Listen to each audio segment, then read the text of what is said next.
The next day, this was the day when the Cube cadets went to class as usual. While excitedly pounding on the blackboard, Young-han then asked his classmates, "You know that this week there is a class competition, right? Everyone is required to participate in at least one activity." Hearing that, the cadets then discussed about the event. Hajin just remembered that there was an event. He forgot about this class competition. As the name suggests, it is a competition between classes. This competition covers almost all fields, from skills related to combat, to arts and sports. If this was a formal class, then he would only participate in the combat field, but because this is an event for cadets, he decided to join in the fun. You can call this event as the sports day for Cube. Hajin then asked Rachel, who was next to him, "Are you planning to participate?" Rachel was quite surprised by his sudden question. She said that she was planning to participate in the quiz, but Young-han, who heard her words, immediately said that the quiz is full. Football and basketball are also full. He told them to remember that.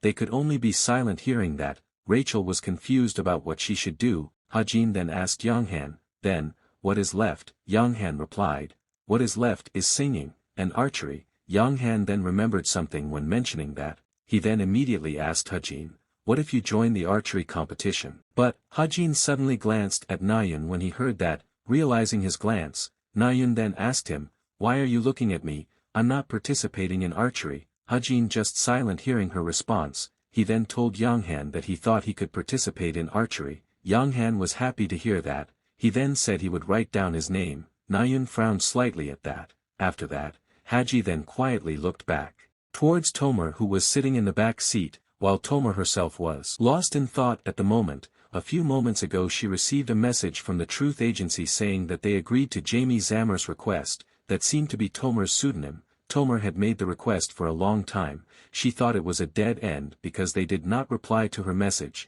She wondered if these Truth Agency people could be trusted. While clenching her hands tightly, Tomer thought, "It doesn't matter who they are or when they reply, as long as I can find out the whereabouts of that bastard." The bastard Tomer was referring to was certainly her father, whom she hated. Hajin could deduce what she was thinking just from her gestures. Last night, he got a message from Hosiop.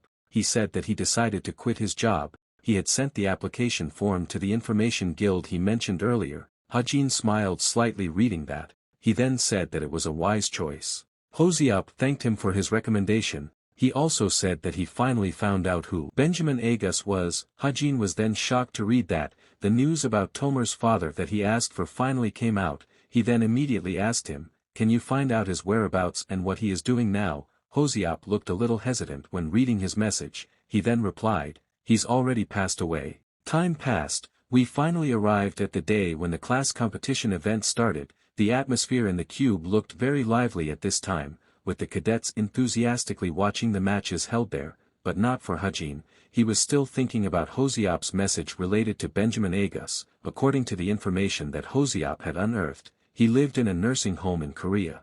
And he heard that he died 4 years ago. Just in case, Hosiop said that he would send the address of the nursing home to him. Hajin was pensive thinking about it. So, Tomer's father was dead. No wonder the Book of Truth couldn't find him. Soon, the main storyline will continue, so he must take care of Tomer's case before that. After thinking about it, Hajin then stood up from his seat and quietly walked away from there. His departure was witnessed by Yona. She was quite confused to see him suddenly leave there. Hajin visited a place that looked like a church with a cross displayed at the top of the wall. Hajin sat on one of the chairs there while looking at the cross, but he got disappointing results. He thought he would feel something holy, but it was not so. With a face that looked like a person who had a lot on his mind, Hajin then opened his smartwatch and opened Messenger. He contacted the boss, and asked if the pay there was good. He got a reply shortly after. The boss said that the compensation was guaranteed. They also provided identity protection for the apprentices of the Geronimo Mercenary Company, until they became official mercenaries. Even after they became mercenaries, they could maintain their anonymity if they wanted. Hajin was pensive reading that. Geronimo Mercenary Company, Chameleon Troop is a criminal group. Although they have unwritten rules against unnecessary killing, they are still no different from the evil society when it comes to killing and looting. But, if he joins the Chameleon Troop, then he doesn't have to worry about deviating from the main storyline. Because the pay is quite good, he can take care of unexpected situations that will arise. And most importantly, he can kill Chai Jin-yoon. Hajin knew from the beginning that he couldn't do that alone, but committing a crime still weighed on his mind. He hesitantly wondered, can I really kill someone? Hajin was not sure. This world was no longer just a fictional story for him. While Hajin was immersed in his thoughts, someone suddenly entered the church at this time. It was Kim Soho. Soho was surprised to see him inside. He asked, "Are you Christian?" Hajin was a bit surprised by his sudden question. He then said that he wasn't, but Hajin then asked him back, "Are you a Christian?" But Soho said that he wasn't either. He then sat next to him. While looking at the cross that was displayed on the wall there, Soho said that he was just remembering the past. Hearing that, Hajin then asked, "Did you used to go to church or something?" Soho kind of didn't know how to answer his question. He then just said, something like that. Hearing that, Hajin then asked again, "Then, are you Catholic?" Soho answered no. It didn't stop there. Hajin then asked him again, "Then, are you Buddhist, Mormon, or Zoroastrian?" But Soho again answered no. Hearing that, Hajin asked him again, a question that surprised him, "Then, is it a religion from another world?" Soho gasped at the question. Soho then said that it was something ridiculous. Hajin was silent at his answer. After a moment of silence, Soho then asked him, "Do you believe that another world exists, a world like in the Lords of the Rings or something like that?" Hajin was pensive for a moment hearing that. He then said, "The outcall happened 50 years ago. If we just think about the world in AD, there were no monsters or mana in the world for 1970 years. So instead of saying that monsters suddenly appeared on Earth, it wouldn't make more sense to say that they came from another world for a certain reason." Soho was silent for a moment at his words. He was then about to ask his views on it, but Hajin didn't give him a chance to speak and replied to his words earlier. It was part of Dr. Zer's theory regarding the otherworldly hypothesis. After recalling for a moment, Hajin hesitantly wondered, was it one of the theories that tried to explain the outcall? He was then convinced by it. This theory was often ignored because it was unclear, but he felt this theory was convincing. What he meant was, the outcall itself was already strange. Trying to explain it logically was where the contradictions began. Soho could only be stunned to hear that. He then exhaled while chuckling. He said that he thought it made sense. Hajin was a little surprised when he saw his reaction. If you think about it, Soho might be in a similar situation to him. The difference is, because Soho came to this world when he was a child, and even got a new family, at least, he might not feel lonely. Hajin was silent for a moment when thinking about that. He then stood up from his chair and said that he would leave first. Soho understood. He said that he would stay here for a while. Just before Hajin left the church, he then remembered something. He then asked Soho, "By the way, you don't have an agent yet, right? I can introduce you to someone." Soho was a little surprised by his sudden offer. He said that he planned to enjoy his time. Judging from his tone, Soho didn't seem to have an agent yet. Hearing that, Hajin continued, "It's just that there is someone I want to recommend." Soho was surprised to hear that. He then thanked him. As Hajin was about to leave the church, he then looked at Soho for a moment, and thought, Kim Soho must get stronger, much stronger than what was destined, because Kim Soho was the only one who could face uncertain danger, and he was also the only way he could somewhat survive. When Hajin left the church, Soho was still sitting there looking at the cross on the wall. In the midst of his daydream, Soho clenched his hands tightly. When night fell, Hajin then logged into the game and sparred against Nayun as usual, but Nayun again lost as usual. She was quite frustrated with her defeat this time. She had used her ultimate strategy earlier. Seeing that, Hajin then comforted her. He said that she had gotten stronger quite fast. In just a few months, he would not be able to beat her. Nayun was surprised and happy to hear that. Hajin then asked her, "Why haven't you slept today? Didn't you say that there was an event at the academy tomorrow?" Nayun said that the event was more like playing, so she didn't take it too seriously. She also didn't feel sleepy yet. Hearing that, Hajin suddenly asked her, "Is something bothering you?" Nayun confirmed that, something like that. Hearing her confirmation, Hajin asked her again, "Is it a love matter?" Nayun gasped while blushing when she heard that. Nayun originally wanted to deny that, but she then decided to be honest. Hearing that, Hajin asked her again, "What is it?" He said that he is a good listener. Nayun was silent for a moment with a shy feeling in her heart. After setting her heart, Nayun then told him. Nayun explained, "It's like something I can't have, but I don't want others to have it."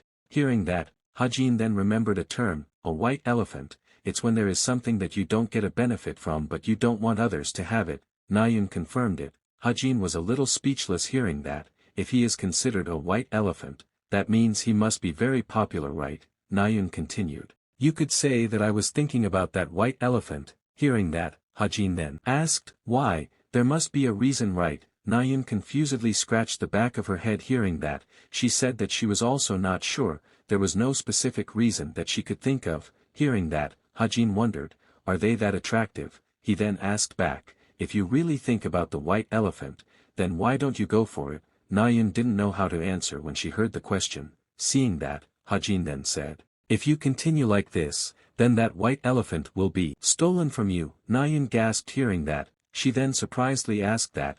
She also said that it doesn't matter if it was stolen or what. Hajin sighed hearing that. He then said to her, you said it doesn't matter now, right? But you will definitely regret it later. It's not just a white elephant anymore. Now that he has caught your attention, you will only see his good side from now on. You said that you think about him, right? The next day, this was the time when the archery competition was held. A host then announced, the archery competition for the Veritas and Cultivation class has been completed. Currently the first ranked was just as Haim, who hit the 320-meter target. Nayun, who was watching the match, suddenly sighed in frustration. Yona, who was with her, then confusedly asked her when she saw that, why did you sigh like that?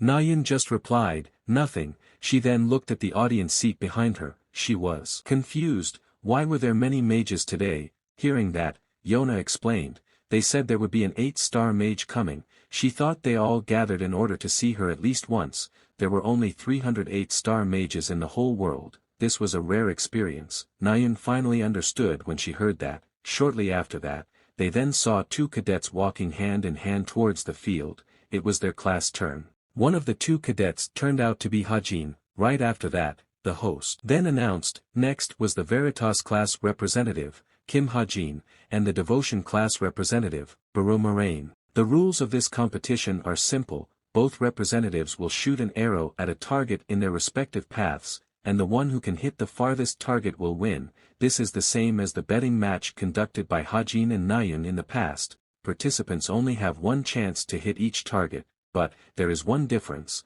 the host continued, starting from a distance of 50 meters. He then invited Hajin to start his shot. Hearing that, Hajin then prepared his arrow, but he suddenly felt a pressure pressing on him. It made him unable to stand properly. The pressure came from the mages. They gave a lot of effects to make it difficult for the participants. In this world, just hitting the target is not enough fun for the audience or the archer. But still, aren't these effects too heavy? But Hajin realized that his complaints would not be heard. While watching the competition behind the glass, someone in the mage's room then asked, is that your nephew? The mage herself was named Archduchess Ahane, an 8-star mage. Hearing that, Ahane replied, unofficially yes. She asked, he is growing fast, right? She agreed with that. He looks much better when side by side with that average boy. Ahane chuckled at that, but, while looking at Hajin, she said that his posture with his bow is not bad. She pondered for a moment. She then asked the person next to her, I can take over from 350 meters onwards, right? No one will be able to reach 350 meters anyway. She was a little surprised to hear her request. She was a little hesitant about it. She then recalled the words of her boss who told her to obey all Ahane's requests. She may look like a child, but she is old. Maybe she will consider teaching here someday. With some hesitation, she then said yes. After all, this was not an exam and just an entertainment event. She felt that the cadets would feel honored just because of her presence. Ahane was surprised and happy to hear that. Time continued to flow. Hajin had now successfully hit the target. With a distance of 300 meters, he wiped his sweat while sighing with relief seeing that. Moraine then praised him, you turned out to be great too. It looks like your talent is not a lie. Hearing his praise, Hajin then said, you look quite relaxed. While raising both shoulders, Moraine then denied it. He felt this might just be because of the difference between their skills. He asked, did things like this bother you? Hajin felt annoyed at his dismissive tone. He then asked him, did you not even think that your aunt might be trying to make things difficult for me? Moraine seemed to think so too, but he then tried to refute his words. He felt that he was talking nonsense just because he didn't think he would hit the target. Hajin could only be silent when he heard that. His words were not baseless because he felt various effects that made it difficult for him when he was about to shoot his arrow. Shortly after that, the host then announced, the two managed to surpass the first rank record. Starting from a distance of 350 meters, the target speed will be increased and the situation will change. Now it's Baru Moraine's turn. Moraine smiled confidently while preparing his aim. When he heard that, Hajin could only smile helplessly at this time. He knew that Moraine was Ahane's beloved niece. He did not expect that the support Ahane gave Moraine would go this far. While he was preparing, Moraine was then shocked and frightened when he saw many roots appearing on all sides. Hajin was also quite surprised when he saw the appearance of the roots. He just found out that 8-star mages can do things like this too. But, the roots didn't seem to trouble Moraine at all. They looked very calm. The roots even seemed to be petting him. But, Moraine seemed to feel scared when he saw the roots. With a heart still filled with fear, Moraine then shot his arrow, but, his shot missed the target. Moraine was then shocked and regretted when he saw that. Seeing that, Hajin then said to him, "The first basic thing of an archer is to maintain calm." The host then exclaimed regretfully, "Unfortunately, Moraine has failed." Ahane also looked very disappointed when she saw that, but she didn't think too much about it, because this would be the last time too. If the boy beside him failed too, then the result would be a draw. The host then said, "Next, it's Kim Hajin's turn." Hearing that, Hajin then took a step forward. Right at that time, roots then appeared around him, but, different from the roots that looked very friendly to Moraine earlier. These roots seemed very ferocious. While preparing his shot, Hajin thought that he just needed to shoot past the roots, but he felt that they looked angry at him. But since this competition was just a game, he would not take it seriously. Hajin then activated bullet time. Various objects seemed to move very slowly in his eyes at this time, but he was then surprised when he saw the trajectory of the roots. His direct line of sight to the target had been deliberately blocked by the roots. Hajin felt that he had been completely cheated here. Even if he could see the target, if it was like this he could not hit it. But he suddenly got an idea. He forgot about it. It was his skill called recognition. In the random enhancement system, he could recognize 5 pieces of equipment. The stats of the recognized equipment would increase by 1 to 44%. The selected percentage would last for 24 hours and would be reset randomly after 24 hours. Hajin decided to recognize the bow and arrow, the elasticity of the bowstring and the flexibility of the arrow that would provide elasticity. He would increase them. After he decided that, Hajin then shot his arrow. The arrow seemed to meander nimbly between the roots and loudly towards the target. They looked surprised when they saw it. They were confused when they saw that the arrow could turn. And when the arrow successfully hit the target and destroyed it, the host then announced, "Kim Hajin from Veritas class." He successfully hit the target at a distance of 350 meters. Moraine in disbelief then asked him, "Who are you really? You use mana, right?" While helplessly holding his head, Hajin then said, "If I did use mana, wouldn't your aunt be the first to realize it?" Moraine was really shocked at this time. He knew that his words were true. He just couldn't believe that people he underestimated could do such an amazing thing. Hajin then annoyedly threw his crossbow to the ground.